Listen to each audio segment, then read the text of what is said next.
Asprop PSSI Kalsel menggelar pemilihan ketua periode 2021-2025 melalui kongres luar biasa di salah satu hotel ternama di Banjarmasin, Rabu sore.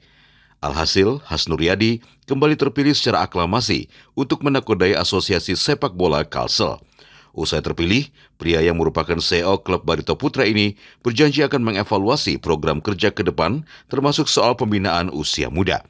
Ia juga mengajak para pengusaha di Kalsel untuk berkontribusi dan mendukung Asprop PSSI Kalsel untuk memajukan prestasi sepak bola Banua. Pertama, saya tidak mau ini program dari Ulun pribadi. Oleh karena itu, Ulun ingin kumpul dulu bersama seluruh pengurus, seluruh stakeholder, meminta saran-saran dari beliau-beliau semua. Jadi program pertama adalah kita bersyukur dulu atas arwahnya dari PSSI, walaupun sudah 1 bulan yang lalu, 19 April, dengan cara kita berziarah ke makam para pahlawan, juga para pahlawan sepak bola dan olahraga yang ada di Kalimantan Selatan. Kemudian kita mengadakan syukuran, sekaligus kita ingin menyusun program bersama-sama. Dan nanti setelah tersusun program, kami akan sampaikan ke rekan-rekan semuanya.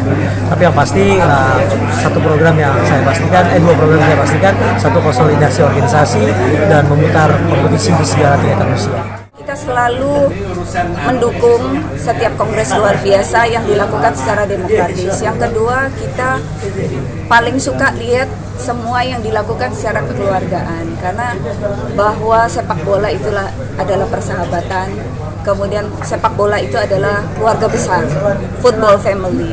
Jadi kami juga bahagia lihat di Kalimantan Selatan ini dalam proses pemilihannya melalui KP, Komite Pemilihan, KBP, Komite Banding Pemilihan, semuanya berjalan lancar, bahwa perlu dukungan dari pemerintah, dalam hal ini Dispora sebagai kepanjangan tangan dari Kementerian Pemuda dan Olahraga untuk bisa memberikan fasilitas, terutama dari sisi lapangan, kemudian perbaikan lapangan sesuai dengan kebutuhan.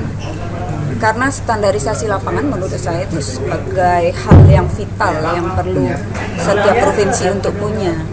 Karena gimana kita bisa mempersiapkan pemain dengan kualitas yang baik jika infrastrukturnya itu tidak disiapkan. Diketahui dalam kongres tersebut ada sekitar 36 voters yang terdiri atas 13 askap dan askot dengan 22 mewakili klub amatir di Kalsel serta 1 dari Asosiasi Futsal Provinsi. Dari Banjarmasin, Alif Hidayatullah, Kalsel 1net.